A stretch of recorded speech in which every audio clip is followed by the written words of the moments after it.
இது மகிமை நேரம். கர்த்தரும் இரட்சகருமாய் இருக்கிற இயேசு கிறிஸ்துவின் இணையற்ற இன்ப நாமத்தினாலே மகிமை டிவி நேயர்களை அன்புடன் வாழ்த்துகிறேன். மகிமை நேர நிகழ்ச்சியின் வாயிலாக உங்களை சந்திப்பதிலே மிகுந்த மகிழ்ச்சி அடைகிறேன். நாம் தொடர்ந்து ஆயத்தப்படுத்த என்ற தலைப்பின் கீழே தியானித்து வருகிறோம். அப்போஸ்தலர் 16ஆம் அதிகாரம் 31ஆம் வசனம் சொல்கிறது, கர்த்தராகிய இயேசு கிறிஸ்துவை விசுவாசி, அப்பொழுது நீயும் உன் வீட்டாரும் ரட்சிக்கப்படுவீர்கள்.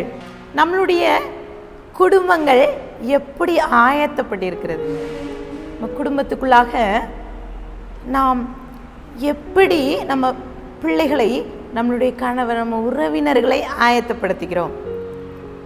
வசனம் தெளிவாக நமக்கு கற்றுத் தருகிறது. கர்த்தரை நாம் விசுவாசிக்கும் போது கர்த்தர் நம்மளுடைய குடும்பம், நம் வீட்டார் ரட்சிக்கப்படுவோம். எத்தனை குடும்பத்தில் ரட்சிக்கப்பட்ட பிள்ளைகள் இருக்குங்க?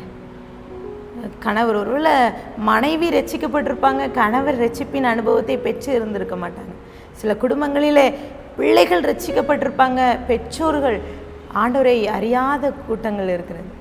கர்த்தர் அதை பார்க்கிறார். நாம் ஆயத்தப்பட வேண்டும், நம்மளுடைய குடும்பத்தினரை ஆயத்தப்படுத்த வேண்டும். 1 தீமோத்தேயு 5:8 ஒருவன் தன் சொந்த ஜனங்களையும் விசேஷமாக தன் வீட்டாரையும் விசாரியாமற் போனால் அவன் விசுவாசத்தை மறுதளித்தவனும் அவிசுவாசியிலும் கெட்டவனாயிருப்பான்.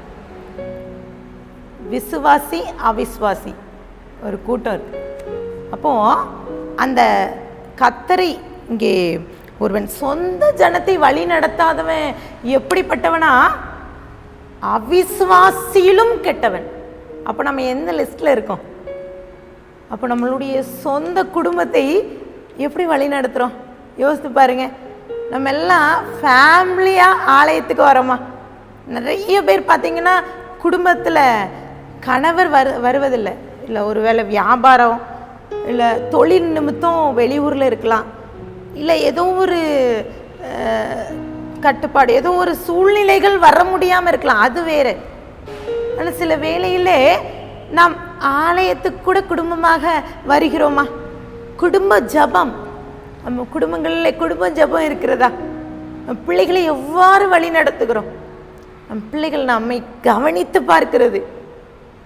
அப்போ நம்ம எவ்வளவு ஆயத்தப்படுகிறோம்? இன்றைக்கு கொர்நேலியு குடும்பத்தை குறித்து நாம் பார்க்கலாம். இங்கே அப்போஸ்தலர் 10:31 கொர்நேலியுவே, உன் ஜெபம் கேட்கப்பட்டது, உன் தான தர்மங்கள் தேவ சந்நிதியில் நினைத்தருளப்பட்டது என்று சொல்லி ஒரு தூதன் வந்து அங்கே சொல்கிறார்.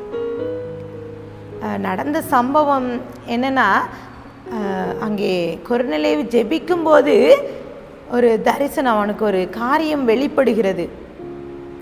அவனுக்கு பிரகாசமுள்ள ஒளியை காண்கிறான், வஸ்திரத்தை பார்க்கிறான். அவன் வஸ்திரம் தரித்த ஒரு மனிதனை பார்க்கிறான்.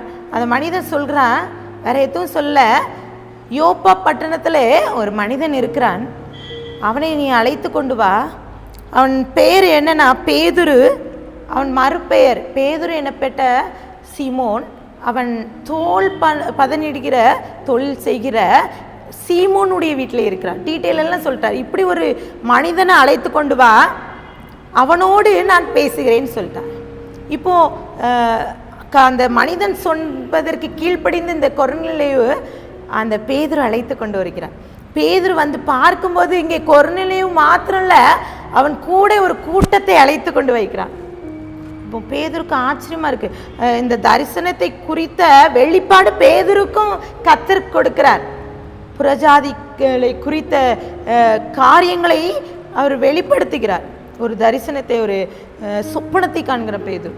இப்படி பேதுரு அங்கே போய் பார்க்கும்போது கொர்நேலியு சொன்னது போல, அந்த மனிதன் சொன்னது போல கர்த்தர் ஆண்டவராகிய இயேசு கிறிஸ்துவை குறித்து அங்கே கொர்நேலியு பேச ஆரம்பிக்கிறார்.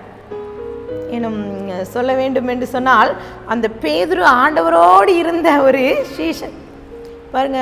அவன் எல்லா காரியத்தையும் சொல்கிறான். நான் மீன்பிடி தொழிலே இருந்த காரியங்கள், கர்த்தரினை அழைத்தார், கர்த்தரோடு நாங்கள் பயணம் செய்தோம், ஆண்டவர் எங்களோடு பேசினார். இப்படி நாங்கள் இருக்கும்போது கர்த்தர் எங்களை வெளிப்படுத்தினார். நிறைய காரியத்தை சொன்னாங்க. ஆண்டவராகிய இயேசு கிறிஸ்து இந்த உலகத்தில் இன்னும் உயிரோடு இருக்கிறார். இப்போ ஆண்டவர் சொன்னார், 3 முறை நீ என்னை மறுதளிப்பான்னு சொன்னேன். அதெல்லாம் நடந்துச்சு. கர்த்தர் சொன்ன காரியங்கள்லாம் தீர்க்க தரிசனம் உரைத்தது எல்லாம் நடந்து. அவர் சிலுவையிலே அறையப்பட்டார். 3ஆம் நாளே உயிர் தெழுந்தார். இன்றும் உயிரோடு இருக்கிறான்னு சொல்லி அங்கே பேதுரு சொன்ன மாத்திரத்திலே கொர்நேலியு குடும்பத்தில் இருக்கிற அநேகர் ரட்சிக்கப்படுறாங்க. அங்கே அபிஷேகம் இறங்கப்படுகிறது. அநேகர் அந்நிய பாஷையிலே பேச ஆரம்பிக்கிறார்கள். இதை பார்த்த பேதுருவோடு வந்த ஜனங்கள் பார்க்கிறாங்க, புறஜாதிகளுக்குள்ளுமே இங்கே கர்த்தருடைய அவங்களுடைய புறஜாதிக்கு இந்த பரிசுத்தாவியின் வரத்தை கர்த்தர் கொடுத்துட்டு ஆச்சரியப்படுறாங்க. பாருங்க, இன்றைக்கும் கூட நம்மை கர்த்தர் கொர்நேலியின் குடும்பத்தை போல தெரிந்தெடுத்து வைத்திருக்கிறார். எத்தனை பேர் நம்மோடு சில கூட்டத்தை அழைத்து கொண்டு போறோம். கொர்நேலியு அவன் மாத்திரமல்ல, அவன் ஒரு கூட்டத்தை தெரிந்தெடுத்து வைக்கிறான். அங்கே அவர்கள் குடும்பங்கள் ரட்சிக்கப்படுகிறது. அவளோடு இருந்த அந்நியர்கள், ஆண்டவரை அறியாத ஜனங்கள் இங்கே வரங்கள், பரிசுத்தாவின் வரங்களை பெற்று அவர்கள் அந்நிய பாஷையிலே பேசுகிறார்கள். பாருங்க, நம்மளுடைய காரியம் எப்படி இருக்குது. இங்கே நாமும் சரி, நம்மளுடைய குடும்பத்தையும் கூட வழி நடத்த தவறிக்கொண்டு இருக்கிறோம். ஒரு கொர்நேலியுவின் குடும்பத்தை போல நாம் மாற வேண்டும். சில வேளைகளிலே பார்த்தீங்கன்னா நம்ம நிறைய காரியங்களும் சோர்ந்து போயிருக்கும். வசனம் சொல்கிற சங்கீதம் 128:3 உன் மனைவி உன் வீட்டோரங்களில் கனிதரும் திராட்சை கொடி போல் இருப்பாள், உன் பிள்ளைகள் உன் பந்தியை சுற்றிலும் ஒலிவ மர கன்றுகளைப் போல இருப்பார்கள். பிரியமானவர்களே, நம்மளுடைய பிள்ளைகள் ஒலிவ மர கன்றுகளைப் போல வளரணும். பாருங்க, யோசுவா 24:14 நானும் என் வீட்டாருமோ வென்றால் கர்த்தரையே சேவிப்போம். நம்ம எத்தனை பேர் கர்த்தரை சேவிக்கணும்? ஒருவேளை முழு மனதோடு சேவிக்கும் போது கர்த்தர் நம்மளுடைய அப்பத்தை தண்ணீரையும் ஆசீர்வதிப்பார். வியாதியை உன்னிருந்து விளக்குவேன்னு சொல்லி இங்கே யோசுவாவுக்கு வாக்கு கொடுக்கிறார். எத்தனை பேர் நம்மளோடு கூட நம்மளுடைய குடும்பத்தை அழைத்து கொண்டு செல்கிறோம்? அன்றைக்கும் ஒரு நாள் நாங்கள் ஆலயத்தில் செய்தி பேசி கொண்டிருக்கும் போது முருகன் என்ற ஒரு தேவ மனிதன் அந்த சத்தத்தை கேட்டு ரட்சிக்கப்பட்டு தன் குடும்பத்தை அழைத்து கொண்டு ஆண்டவர் சமூகத்திலே வந்து ஞானஸ்தானத்தை பெற்று இன்றைக்கும் ஆண்டவரை ஏற்றுக்கொண்டிருக்கேன். எத்தனை பேர் இதே போல் ஆண்டவருடைய வார்த்தையை சொல்ல ஆயத்தப்பட்டிருக்கிறோம்? கண்களை மூடி ஜெபிக்கலாமா?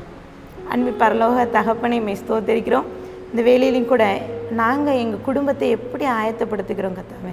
எங்களுடைய கணவர், எங்களுடைய ஒருவேளை அதை கேட்டுக்கொண்டிருக்கிற பிள்ளைகளாக இருக்கலாம், மனைவியாக இருக்கலாம், யாராக இருந்தாலும் சரி, எங்கள் குடும்பத்தை ஆயத்தப்படுத்த கொர்நேலியு தன்னுடைய குடும்பத்தை ஆயத்தப்படுத்தினது போல் நாங்களும் எங்களுக்கு குடும்பத்தை நாங்கள் ஆயத்தப்பட்டு எங்கள் குடும்பத்தையும் ஆயத்தப்படுத்துகிற ஒரு உணர்வை எங்களுக்கு தாங்க. எங்கள் ஆவி ஆத்ம சரித்து உடைய கரத்திலே நான் கொடுக்கிறேன், தாழ்த்துகிற உரிமையாக்கிறேன், மீட்பர் மூலம் கேட்குற பிதாவே, ஆமென்.